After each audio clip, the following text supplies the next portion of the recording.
சூப்பரான ஒரு கோவில் தான் பார்க்க போகிறோம். இந்த கோவிலுக்கு போயிட்டு ஒரு 2, 3 பேர் எனக்கு தொடர்ந்து பாசிட்டிவ் ரிப்போர்ட் குடுத்துருக்காங்க. தட் மீன்ஸ் வந்து பிரெக்னன்சி கன்ஃபார்ம் ஆயிருக்கு. இங்க போய் எனக்கு வந்து 4த் வீக்லேயே கன்ஃபார்ம் ஆயிருக்கு. அந்த மாரிலாம் சொல்லியிருக்காங்க. இது நெறைய பேர் சொல்லி நான் நம்பல. பட் எனக்கு தெரிஞ்சவங்க நம்மக்கிட்ட மெடிசன் வாங்கி சாப்பிட்டவங்க ஆக்சுவலி. மெடிசன் மீன்ஸ் கீரை சூப்பு, கஞ்சி எல்லாம்.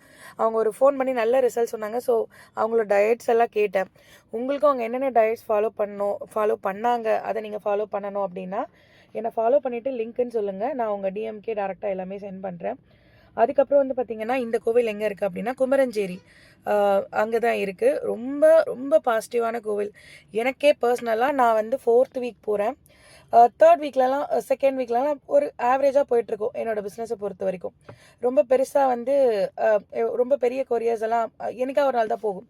ஆனால் நான் இந்த கல்யாண முருங்கைக்கீரை இன்ட்ரடியூஸ் பண்ணதுலேருந்து என்னோடய எல்லா ப்ராடக்ட்டுமே போகுது. சாலிடாக ஒரு தௌசண்ட்ஸில் பிஸ்னஸ் பண்ண நான் வந்து இப்போ வந்து லேக்ஸை வந்து எட்டி பிடிக்கிற அளவுக்கு வந்திருக்கேன். ஸோ இங்கே போகிற ரூட் எல்லாமே நான் கமெண்ட்ஸ்லேயும் போடுறேன். நம்ம கும்மிடிப்பூண்டியில் தான் இருக்குது. ஷேர் ஃபெசிலிட்டிஸ்லேருந்து எல்லாமே இருக்குது. முருகர் பார்க்கும் போதே பார்த்துக்கிட்டே இருக்கலாமான்னு இருக்குது. ஸோ ப்ரெக்னென்சி ட்ரை பண்ணுறவங்க இந்த கோயிலுக்கு முடிஞ்சால் போயிட்டு வாங்க. பட் போகிறீங்க அப்படின்னா 2 மணி நேரம் லைனில் நிற்கிற மாதிரி இருக்குது. நான் 4 மணிக்கு இறங்கி வந்து 6 மணிக்கு கோவிலுக்கு போனேன். அப்பயுமே எனக்கு அவ்வளோ நேரம் தான் ஆச்சு. ஸோ இந்த நல்ல விஷயத்த உங்கள் கூடயும் சொல்லணும்னு ஆசைப்பட்டேன். அதனால தான் சொன்னேன். இதில் வந்து எந்த பிஸ்னஸ் ப்ரொமோஷனுமே கிடையாது. இந்த கோவிலுக்கு போயிட்டு வாங்க, நிறைய நல்ல விஷயம் இருக்கும். பட் காரெல்லாம் கொஞ்சம் முன்னாடியே விட்டுருங்க.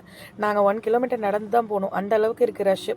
நான் ஃபஸ்ட் வீக் போகும்போது 20 மெம்பர்ஸ் கூட இருக்க மாட்டாங்க. செகண்ட் வீக் வந்து அப்படியே ஒரு 200 கிட்ட. இப்போ என்னால் கணக்கே பண்ண முடியல. லைன் எங்கேயோ நிற்கிது. ஃபஸ்ட்டு வீக் போகும்போதெல்லாம் தரிசனத்துக்குலாம் ஃப்ரீ தான். இப்போ 50 ரூபாய் அந்த மாதிரி வந்து ரேட்டு. ஸோ எல்லா ஃபெசிலிட்டிஸும் இருக்கும். மேப் போடுங்க, கரெக்டாக கோவிலே விட்டுருது.